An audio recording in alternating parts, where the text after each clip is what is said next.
నమస్తే welcome to Shri paper news. ముందుగా headlines. Mangalagiri అభివృద్ధి పనులపై మంత్రి నారా లోకేష్ సమీక్ష. భవిష్యత్తులో 50,000 మంది పనిచేసేందుకు అవకాశం ఉందని వ్యాఖ్య. మద్యం కుంభకోణంపై స్పందించిన మాజీ మంత్రి దేవినేని ఉమా. వైసీపీ హయాంలో జరిగిన మద్యం కుంభకోణం దేశంలోనే అతిపెద్ద కుంభకోణమని ఆరోపణ. వైసీపీ అధినేత జగన్ పై మంత్రి కొల్లు రవీంద్ర ఫైర్. రాష్ట్రంలో అధికారం కోల్పోయిన తర్వాత వైసీపీ నాయకులకు మధ్యస్థిమితం లేకుండా పోయిందని ఆగ్రహం. ఐటీ ఇతర కంపెనీలు మంగళగిరికి వచ్చేందుకు ఆసక్తి చూపిస్తున్నాయని, భవిష్యత్తులో 50,000 మంది పనిచేసేందుకు అవకాశం ఉందని విద్యా ఐటీ శాఖ మంత్రి నారా లోకేష్ పేర్కొన్నారు. మంగళగిరికి ఐటీ, నాన్ ఐటీ కంపెనీలు వచ్చేందుకు ఆసక్తి చూపిస్తున్నాయని, ఇందుకు అవసరమైన మౌలిక వసతుల కల్పనపై అధికారులు దృష్టి సారించారని అన్నారు. మంగళగిరి నియోజకవర్గ వ్యాప్తంగా చేపట్టిన పలు అభివృద్ధి పనుల పురోగతిపై ఉండవల్లి నివాసంలో అధికారులతో మంత్రి నారా లోకేష్ సమీక్షించారు. వివిధ పనుల పురోగతిని అధికారులు పవర్ పాయింట్ ప్రజెంటేషన్ ద్వారా వివరించారు. ఈ సందర్భంగా మంత్రి నారా లోకేష్ మాట్లాడుతూ, మంగళగిరిలో వివిధ ప్రభుత్వ భూముల్లో దశాబ్దాలుగా నివాసం ఉంటున్న వారికి 2వ విడతలో 2,000 ఇళ్ల పట్టాల పంపిణీకి చర్యలు చేపట్టాలని ఈ సందర్భంగా అధికారులను ఆదేశించారు. మిగిలిన ఇళ్ల పట్టాల విషయంలోనూ పనులను వేగవంతం చేయాలని సూచించారు. ప్రజలు నివసించేందుకు అనుకూలంగా వివిధ ప్రాంతాల్లో నియోజకవర్గ వ్యాప్తంగా 10,000 టిట్కో ఇళ్లను నిర్మించవలసిన అవసరం ఉంది. ఇందుకు అవసరమైన స్థల సేకరణపై అధికారులు దృష్టి సారించాలని అధికారులను ఆదేశించారు. నియోజకవర్గంలో అందుబాటులో ఉన్న భూముల వివరాలను ఈ సందర్భంగా అధికారులు మంత్రికి వివరించారు. తాడేపల్లి రిటర్నింగ్ వాల్, మంగళగిరి లక్ష్మీ నరసింహస్వామి దేవాలయం అభివృద్ధి, అండర్ గ్రౌండ్ డ్రైనేజ్ వ్యవస్థ, జేమ్స్ అండ్ జ్యువెలరీ పార్క్, సాంఘిక సంక్షేమ వసతి గృహాలు, మోడర్న్ లైబ్రరీ, పార్కులు, శ్మశాన వాటికలు, కమ్యూనిటీ హాళ్లు నిర్మాణాల పనులపైన మంత్రి సమీక్షించారు. వైసీపీ హయాంలో జరిగిన మద్యం కుంభకోణం దేశంలోనే అతిపెద్ద కుంభకోణమని మాజీ మంత్రి దేవినేని ఉమామేశ్వర ఆరోపించారు. కల్తీ మద్యం కారణంగా 30,000 మందికి పైగా మృతి చెందినట్లుగా పేర్కొన్నారు. వచ్చే అసెంబ్లీ సమావేశాల్లోపు రెవెన్యూ రికవరీ యాక్ట్ అమలు చేసి 3,570 కోట్ల దోపిడీ సొమ్మును రికవరీ చేసి నిందితులను అరెస్టు చేయాలని ప్రభుత్వాన్ని డిమాండ్ చేశారు. మద్యం కుంభకోణంపై మాజీ మంత్రి శ్రీ దేవినేని ఉమామహేశ్వర వైఎస్ఆర్సీపీ ప్రభుత్వంపై తీవ్ర ఆరోపణలు చేశారు. మద్యం కుంభకోణం దేశంలోనే అతిపెద్ద మద్యం స్కామ్ గా అభివర్ణిస్తూ ఇది ఢిల్లీ లిక్కర్ స్కామ్ కన్నా 10 రెట్లు ఎక్కువదని అన్నారు. జగన్మోహన్ రెడ్డి పాలనలో మద్యం ద్వారా వేల కోట్ల రూపాయల దోపిడీ జరిగిందని ఆరోపించిన ఉమా, దశలవారీగా నిషేధమంటూ కల్తీ మద్యం పారేలాగా చేశారని మండిపడ్డారు. కల్తీ మద్యం కారణంగా 30,000 మందికి పైగా మృతి చెందినట్లుగా పేర్కొన్నారు. లక్షల మందికి ఆరోగ్య సమస్యలు వచ్చాయని ఆవేదన వ్యక్తం చేశారు. మద్యం బ్రాండ్లను మార్చి అధిక ధరలకు అమ్మారని, ఒక్కో కేసుకు 1,063 ధర వ్యత్యాసం ఉందని వివరించారు. ఈ మద్యం దందా నుంచి వచ్చిన సొమ్ముతో బంగారం, రియల్ ఎస్టేట్, సినిమాలు, విదేశాల్లో మైనింగ్ లాంటి పెట్టుబడులు పెట్టారని ఆరోపించారు. జగన్ రెడ్డి తండ్రి ముఖ్యమంత్రిగా ఉన్న సమయంలోనే ఆయన ఆర్థిక నేరాలకు పాల్పడ్డారని, తర్వాత సీఎం అయ్యాక మరింత దోపిడీకి తెరలేపారని ఉమా ఆరోపించారు. తాడేపల్లి ప్యాలెస్ కు పెద్ద ఎత్తున డబ్బు తరలించారని ఆరోపించారు. ఈ కుంభకోణంలో సెక్రటరీలు, పీఆర్ఓలు, ఎమ్మెల్యేలు, ఎంపీలు భాగస్వాములయ్యారని, జగన్ సూచనల మేరకే స్కామ్ జరిగినట్లుగా ఆరోపించారు. ఇప్పటికే 11 మందిని అరెస్టు చేసి 40 మందిని నిందితులుగా ఎస్ఐటీ చేర్చినట్లుగా తెలిపారు. చెవిరెడ్డి భాస్కర్ రెడ్డి దర్యాప్తు అధికారులను బెదిరించడాన్ని కూడా ఉమా తీవ్రంగా తప్పుపట్టారు.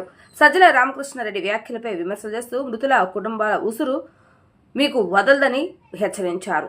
వచ్చే అసెంబ్లీ సమావేశాల్లోపు రెవెన్యూ రికవరీ యాక్ట్ అమలు చేసి 3,570 కోట్ల రూపాయల దోపిడీ సొమ్మును రికవరీ చేసి నిందితులను అరెస్టు చేయాలని ప్రభుత్వాన్ని డిమాండ్ చేశారు. 45 ఏళ్ల మధ్యలో వాళ్ళే సుమారు 10,000 మంది చనిపోయారు. ఆ కుటుంబాలకు ఎవరు సమాధానం చెప్తారు? ఇవాళ ఈ సిట్ విచారణతో పాటు హెల్త్ డిపార్ట్మెంట్, సంబంధిత శాఖలు కూడా బాధ్యత తీసుకొని ఎవరైతే గత 5 సంవత్సరాల్లో ఈ కిడ్నీ బారిన పడి కిడ్నీ కేసులు, లివర్ కేసులు, ఊపిరితిత్తులు, ఏ అయితే నాసిరకం మద్యం బ్రాండ్ల ఆల్ గవర్నమెంట్ హాస్పిటల్స్ కావచ్చు, ప్రైవేట్ హాస్పిటల్స్ కావచ్చు, ఈ చనిపోయిన ఈ నాసిరకం మద్యం బారిన పడిన కుటుంబాలు కూడా కోర్టు తలుపులు తట్టాలా. ఇటువంటి వ్యక్తులు మళ్లీ ప్రజా జీవితంలో రావటానికి వీల్లేదు. ఇటువంటి వ్యక్తులు దుర్మార్గంగా ఇవాళ దగ్గర 48 మంది ఈ కుంభకోణంలో ఇదై ఉన్నారు. ఇప్పటికి 11 మంది ముద్దాయిలు దొరికారు. ఎవరు వీళ్ళంతా?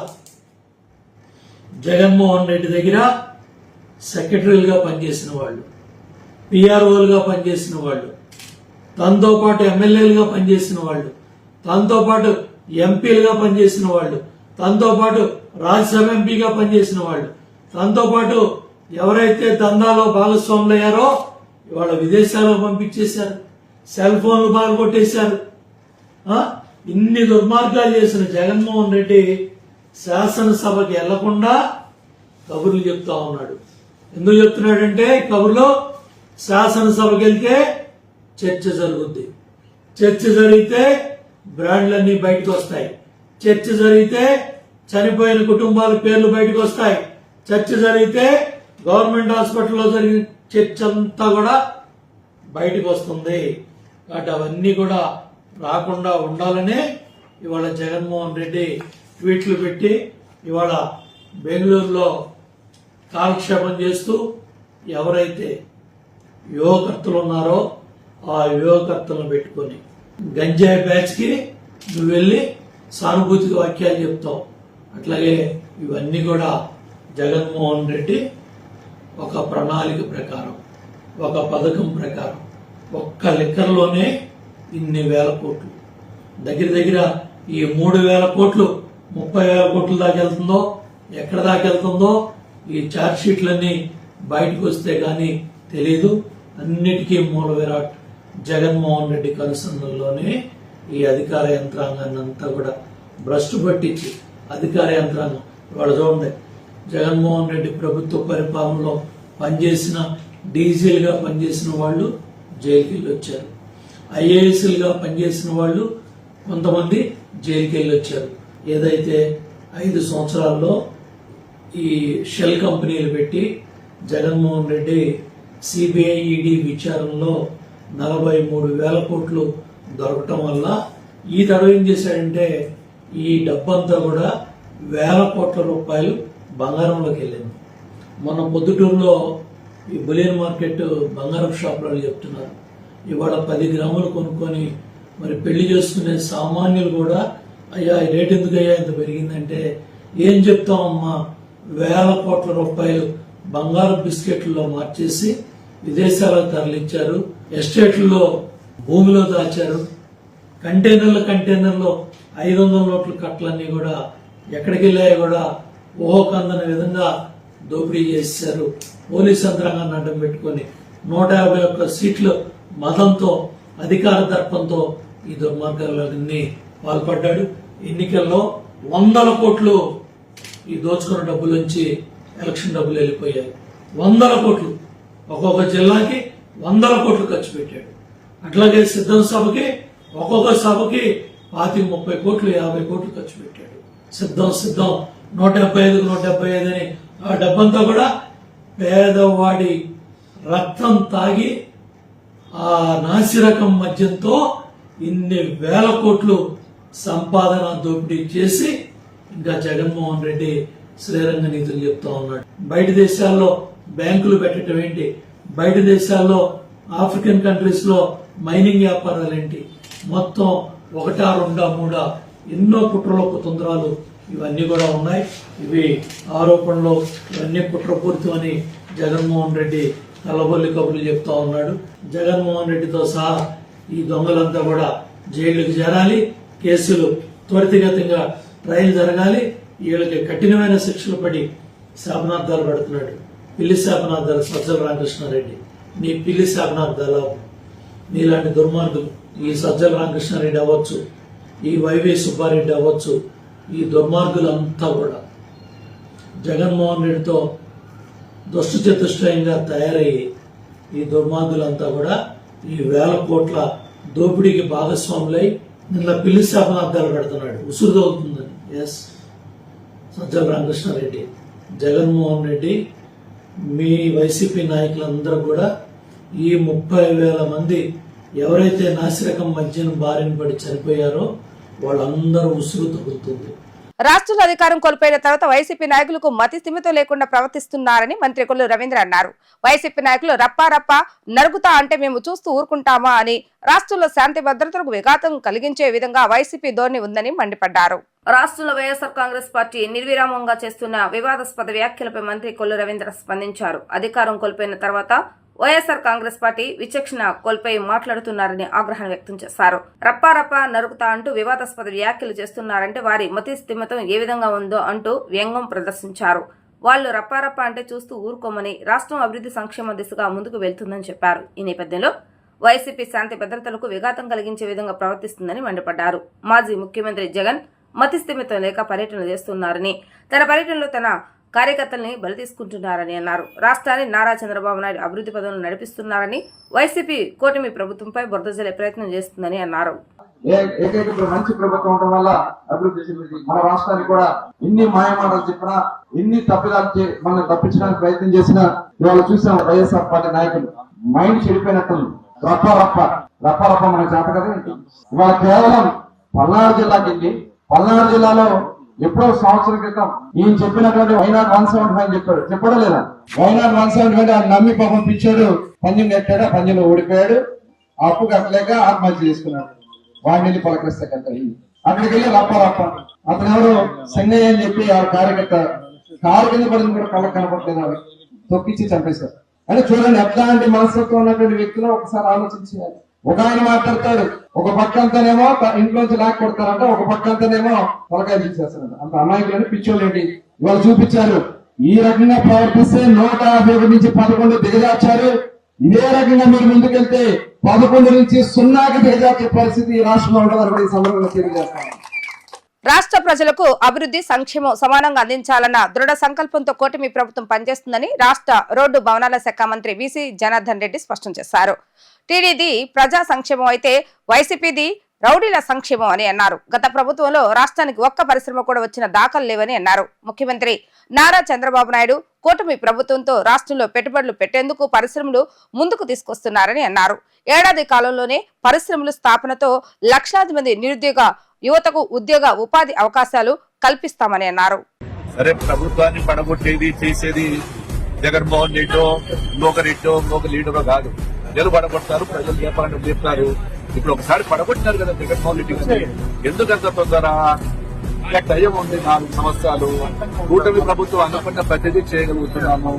విద్యను 4000 చేశాము, దీపం పథకం ఇచ్చాము, తల్లికి వందనం ఇచ్చాము, ఆగస్టు 15వ తారీఖున ఉచిత బస్సు ఇస్తున్నాము, అన్నదాత సుఖీభవ కేంద్ర ప్రభుత్వం ఏ రోజు ఇస్తే అదే రోజు ఇవ్వడానికి ఇప్పుడు ఒకటి, మీరు ఎంతో గొప్పగా చేసిన పరిపాలకులు, మీరు ఎంతో విధంగా మీరు వేసిన బటన్ నొక్కింటే నిజంగానే బటన్ నొక్కి ప్రజలంతా సంతృప్తిగా ఉంటే మీరు వైనాట్ 175 నుంచి వైనాట్ 11కి వచ్చారు.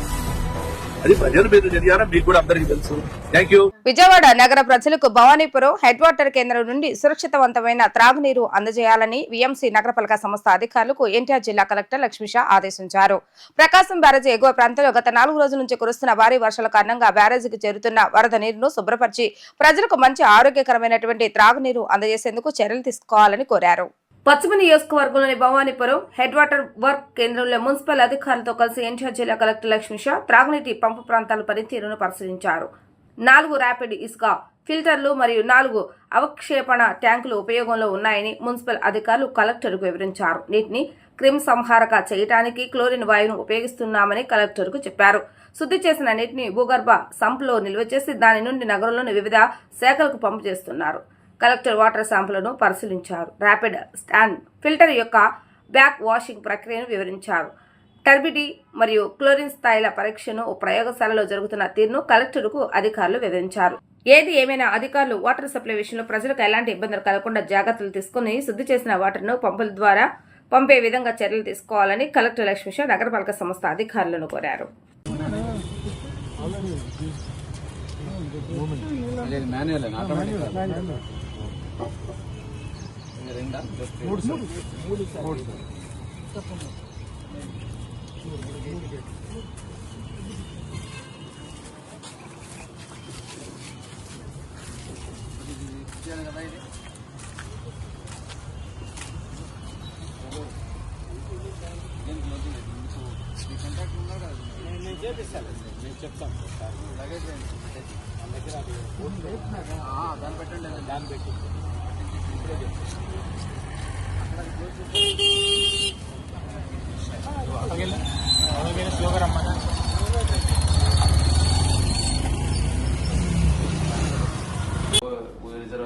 అజిత్ సింగ్ నగర్ సార్. వీళ్ళే సార్. వాళ్ళు ఎంత కేఎల్ఎఫ్ డ్రా చేస్తున్నారు అనేది మనకు బ్లూ కలర్ గ్రాఫ్ తో రిప్రజెంట్ చేస్తున్నాం సార్. ఈ గ్రీన్ కలర్ గ్రాఫ్ వచ్చేసి డెప్త్ ఆఫ్ ట్యాంక్స్, ఎంత హైట్ ఆఫ్ డెప్త్ వాళ్ళు మెయింటైన్ చేస్తున్నారు అనేది. ఈ రెడ్ కలర్ లైన్ వచ్చేసి ఓవర్ఫ్లో లైన్ సార్. వాటర్ ఇక్కడ కనుక టచ్ అవుతుంటే లోకల్ గా బజర్ వస్తుంది సార్, వాచ్మెన్ అలర్ట్ చేయడానికి. ఇన్ కేసు వాచ్మెన్ ఏదైనా వర్క్ లో ఉండి చూసుకోకపోయినా బయట వాక్స్ తిప్పడానికి వెళ్ళినా సరే మేము 24/7 మనకి 3.8 సార్. మరి అక్కడ 4.32 వచ్చేసింది. ఫిఫ్త్ 531 ఏఎస్ నగర్ 1 అదే ఇది రిజర్వాయర్ లెవెల్ సార్. నేను చెప్తుంది ప్లాన్ 5 MG ఇది ఇక్కడ. ఎంత వసతి గృహాల్లో పిల్లలు 100% ఉండేలా చూడాలని రాష్ట్ర సాంఘిక సంక్షేమ శాఖ మంత్రి డోలా శ్రీ వీరాంజనేయ స్వామి ఆదేశించారు. వసతి గృహ అధికారులు స్పెషల్ డ్రైవ్ నిర్వహించి 100% సామర్థ్యం పెంచాలని, నంద్యాల జిల్లాలోని వసతి గృహాల మరమ్మతులకు 9.30 కోట్ల నిధులు కేటాయిస్తున్నట్లుగా తెలిపారు. వసతి గృహాల్లో వసతుల కల్పనపై అధికారులు బాధ్యతగా కృషి చేయాలని సూచించారు. వసతి గృహాల్లో 100% సామర్థ్యం ఉండేలా చర్యలు తీసుకోవాలని, స్పెషల్ డ్రైవ్ నిర్వహించి పూర్తి స్థాయిలో పిల్లలు ఉండేలాగా బాధ్యతగా చిత్తశుద్ధితో కృషి చేయాలని రాష్ట్ర సాంఘిక సంక్షేమ శాఖ మంత్రి డోలా బాల వీరాంజనేయ స్వామి సాంఘిక సంక్షేమ శాఖ అధికారులను ఆదేశించారు. ఈ సందర్భంగా మంత్రి మాట్లాడుతూ వసతి గృహాల మరమ్మతులకు సంబంధించి 9.30 కోట్ల నిధులను విడుదల చేయడం జరిగిందన్నారు. పనులన్నీ నాణ్యతగా పూర్తి చేయాలని అధికారులకు సూచించారు. జిల్లాలో ఉన్న పోస్ట్ మెట్రిక్, ప్రీ మెట్రిక్ వసతి గృహాల్లో కొన్ని చోట్ల 100% పైగా సీట్లు భర్తీ చేసినందుకు జిల్లా కలెక్టర్ను, యంత్రాంగాన్ని మంత్రి అభినందించారు. ఇంత పెద్ద ఎత్తున ప్రభుత్వ పోస్ట్ ప్రీ మెట్రిక్ వసతి గృహాల పిల్లలను చేర్చడం శుభపరిణామమని అన్నారు.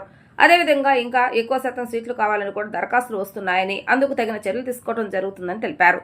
జిల్లాలో వెల్పనూరు, వెంకటాపురం, శ్రీశైలం, ఆత్మకూరు, నందికొట్కూరు, డోన్, బనగాపల్లి, నంద్యాల, కోవిట్లగుంట వసతి గృహాల్లో తక్కువ శాతం అడ్మిషన్స్ ఉన్నారని, స్పెషల్ డ్రైవ్ నిర్వహించి 100% విద్యార్థులు ఉండేలాగా చూడాలని అన్నారు. అదేవిధంగా ఇదివరకే ఆ పాఠశాలలో చదివి పాస్ అవుట్ అయిన విద్యార్థుల ద్వారా సదరు వసతి గృహాల విద్యార్థులు చేరేలాగా వారికి అవగాహన కల్పించాలని అన్నారు. ఎక్కడైతే పూర్తి శాతానికి మించి ఎక్కువ పిల్లలు ఉన్న చోట నుంచి తక్కువ శాతం ఉన్న కళాశాలను ఒకే కళాశాలగా మార్చే అవకాశం కూడా పరిశీలించారు. 10వ తరగతి ఇంటర్మీడియట్ పరీక్షలో ఉత్తమ ఫలితాలు సాధించడానికి వసతి గృహ సంక్షేమ అధికారులు కట్టుబడి ఉండాలని అన్నారు. అదేవిధంగా ఉపాధ్యాయులు కూడా స్పెషల్ క్లాసులు నిర్వహించి తక్కువ శాతం మార్కులు సాధించే వారిపై ప్రత్యేక దృష్టి సారించాలని అన్నారు. ముఖ్యంగా వసతి గృహాల్లో రాత్రి వేళ పోలీసుల పర్యవేక్షణ ఉండేలాగా చర్యలు తీసుకోవాలని, ఇందుకు జిల్లా ఎస్పీకి లేఖ రాయాలని కలెక్టర్కు మంత్రి సూచించారు. అదేవిధంగా ఎస్సీ కార్పొరేషన్ ద్వారా ఎంత మేరకు షాపింగ్ కాంప్లెక్స్ నిర్వహిస్తున్నారు అనే వివరాలను మంత్రి అడిగి తెలుసుకున్నారు. ఎక్కడైనా విద్యార్థుల వసతి గృహాల్లో మగవారు పనిచేస్తుంటే వెంటనే తొలగించాలని, కేవలం మహిళా సిబ్బంది మాత్రమే విధులు నిర్వహించేలా చర్యలు తీసుకోవాలని అన్నారు. అనారోగ్యం లేదా ఇతరత్ర కారణాలతో వసతి గృహాల్లోని విద్యార్థులు ఇంటికి వెళ్లే సమయంలో వారు ఇంటికి చేరుకునే వరకు వసతి గృహాల వార్డెన్లు, ఏఎస్డబ్ల్యూఓలు బాధ్యత తీసుకోవాలని అన్నారు. అదేవిధంగా పేరెంట్స్ కు మెసేజ్ ఇవ్వాలని సూచించారు. డాక్టర్ బిఆర్ అంబేద్కర్ గురుకులములకు సంబంధించి వసతి గృహాల్లో రక్తహీనత ఉన్న విద్యార్థులకు సరైన పోషకాలు అందజేయాలని అన్నారు. విభిన్న ప్రతిభావంతుల సంక్షేమ శాఖకు సంబంధించి ప్రతి సోమవారం ఉమ్మడి జిల్లాలో నిర్వహించే ప్రజా సమస్యల పరిష్కార వేదికకు వచ్చే విభిన్న ప్రతిభావంతుల కోసం ఒక సిబ్బందిని నియమించాలని విభిన్న ప్రతిభావంతుల సంక్షేమ శాఖ అధికారిని మంత్రి ఆదేశించారు. అదేవిధంగా గురుకులం పాఠశాలలో డాక్టర్ బిఆర్ అంబేద్కర్ విగ్రహాన్ని కూడా ఏర్పాటు చేయడం జరుగుతుందని అన్నారు. కృష్ణానది ఎగువ ప్రాంతాల నుండి భారీగా వరద నీరు ప్రకాశం బ్యారేజీకి తరలి వస్తుంది. జిల్లాలో కురిసిన వర్షాలకు తోడు బ్యారేజ్ ఎగువ ప్రాంతాల్లో ఉన్న ప్రాజెక్టుల నుండి వరద నీరు విడుదల చేయడంతో ప్రస్తుతం ప్రకాశం బ్యారేజీ వద్ద ఇన్ అవుట్ఫ్లోలు 21,000 క్యూసెక్లుగా ఉంది. ఎగువ ప్రాంతాల నుండి ప్రస్తుతం బ్యారేజ్ కి 20,748 క్యూసెక్ల వరద నీరు వస్తుండగా సాగునీటి అవసరాల కోసం 2,623 క్యూసెక్ల నీటిని కృష్ణా తూర్పు పశ్చిమ కాలువల ద్వారా విడుదల చేస్తుండగా మిగులు జలాలు 18,125 క్యూసెక్ల నీటిని సముద్రంలోకి విడుదల చేస్తున్నారు. వైసీపీ హయాంలో కోట్లాది రూపాయల ప్రజాధనాన్ని దోచుకున్న మాజీ మంత్రి రోజా ఓచలు లెక్క పెట్టుకునే రోజులు దగ్గర పడ్డాయని సాబ్ చైర్మన్ రవినాయుడు అన్నారు. మరో 10 రోజుల్లో రోజా కూడా జైలు పాలవటం తప్పదని అన్నారు. ఏ శాఖలో అవినీతికి పాల్పడిందో అన్ని తెలుస్తామని అన్నారు.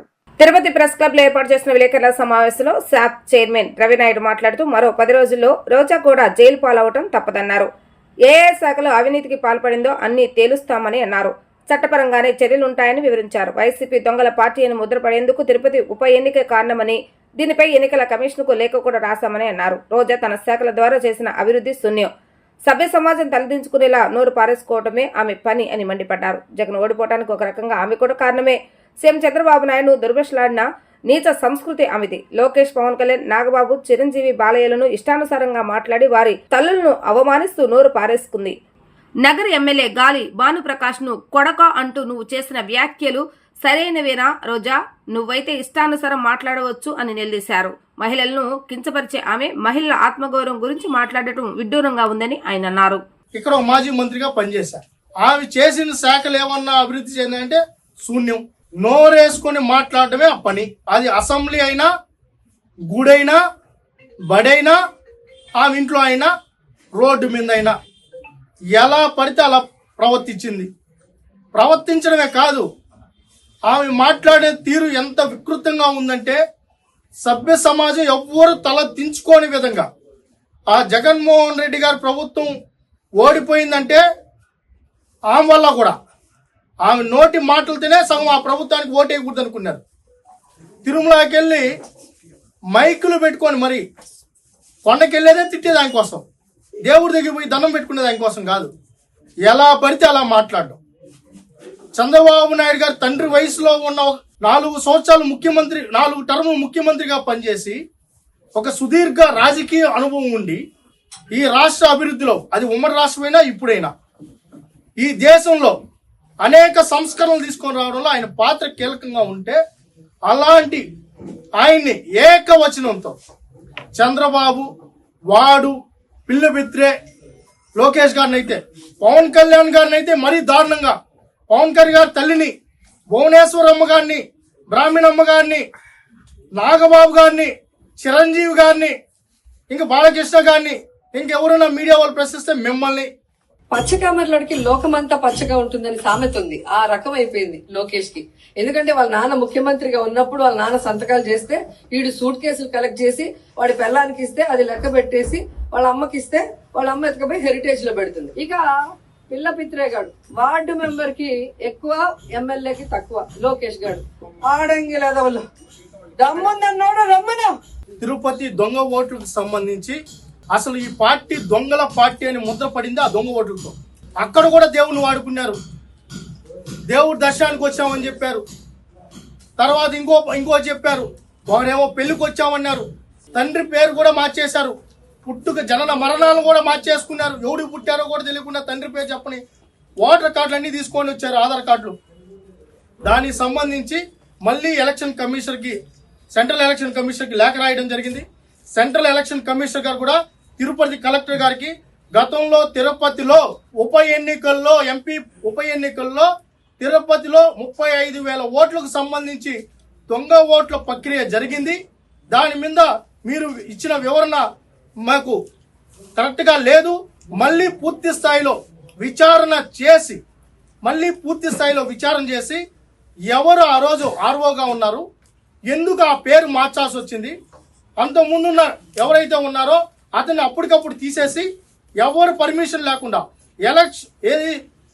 సెంట్రల్ ఎలక్షన్ కమిషన్ సంబంధమే లేకుండా వీళ్ళే మార్చేసుకొని మీరు ఏ విధంగా లాగిన్ ఐడి ద్వారా ఇవన్నీ ప్రింట్ తీశారు అని ఇక్కడికి వచ్చింది. దాని మీద తొందరలో నివేదిక అందుతుంది. దీంట్లో ఎవరైతే ఉన్నారో ఇక్కడున్న కరుణాకర్ రెడ్డి గారు, అప్పుడున్న డిప్యూటీ మేయర్ అభినయ్ రెడ్డి గారు, అప్పుడున్న అధికారులు ఎవ్వరు కూడా తప్పించుకోలేరు. దాని మీద సెంట్రల్ ఎలక్షన్ కమిషన్ స్పందించింది. డైరెక్ట్ గా చెప్తుంది వెంకటేశ్వర స్వామి మీద ప్రమాణం, నేను ఒక టికెట్ కూడా అమ్ముకోలేదు, దమ్ముంటే అరెస్ట్ చేయండి అని చెప్తుంది. సో మీరు ఏం చేస్తారు, ఏం చేయబోతున్నా అరెస్ట్ చెప్పండి. అరెస్ట్ చేయడానికి దమ్ము అవసరం లేదు, వారెంట్ ఉంటే చాలు. ఆ వారెంట్ రెడీ అవుతోంది. ఆగస్టు 10 తర్వాత రోజా గారు లెక్కలు పెట్టుకోవాలి. అన్ని లెక్కలు పెట్టుకునేది ఇప్పటికే ఆరుదాం ఆంధ్ర సమర్థవంతంగా విచారణ జరుగుతోంది. ఇప్పటికే ఆధారాలు బయట వచ్చాయి. అవి కూడా అతి తొందరలోనే నివేదిక సమర్పిస్తానే. గతంలో ఇదేమో చాలా మంది చెప్పారు, దమ్ముంటే అరెస్ట్ చేయండి. ఈరోజు ఎవరైతే తప్పులు చేశారో వాళ్ళందరూ దేశాలు వదిలి పరిగెత్తాన్ని అందరూ ఎయిర్పోర్ట్ లో దొరుకుతున్నారు. మరి ఎయిర్పోర్ట్లు ఎందుకు, ఇంట్లో ఉండొచ్చు కదా. మరి కోర్టులకు ఎందుకు పోతున్నారు? బెయిల్ కి అప్లై ఎందుకు చేసుకుంటున్నారు? ఎందుకు పరిగెత్తున్నారు దేశాలు దాటిపోయడానికి? ఈరోజు రోజా గారు కూడా నాకు తెలిసి ఇంకొక 10 రోజుల్లో ఏదో ఒక ఎయిర్పోర్ట్ లో ఆమె వెళ్ళేది మీకు కనిపిస్తుంది. అది 10 రోజులు కావచ్చు, 15 రోజులు కావచ్చు, అది ఆగస్టు 10 తర్వాత ఏ రోజైనా కావచ్చు. ఎవరిని వదిలిపెట్టం, టీటీడీ దర్శనాలు వదిలిపెట్టం, ఆర్ధవాంధ్రాది వదిలిపెట్టం, టూరిజంలో చేసిన దోపిడీని వదిలిపెట్టం, ఆమె నియోజకవర్గంలో చేసిన దోపిడీని వదిలిపెట్టం. ఏపీ ఐసీసీలో ఆమె కుంట్రోలు వెలగబెట్టింది. దాన్ని వదిలిపెట్టం. వార్తలు ముగించే ముందు హెడ్లైన్స్ మరొకసారి. మంగళగిరి అభివృద్ధి పనులపై మంత్రి నారా లోకేష్ సమీక్ష. భవిష్యత్తులో 50,000 మంది పనిచేసేందుకు అవకాశం ఉందని వ్యాఖ్య.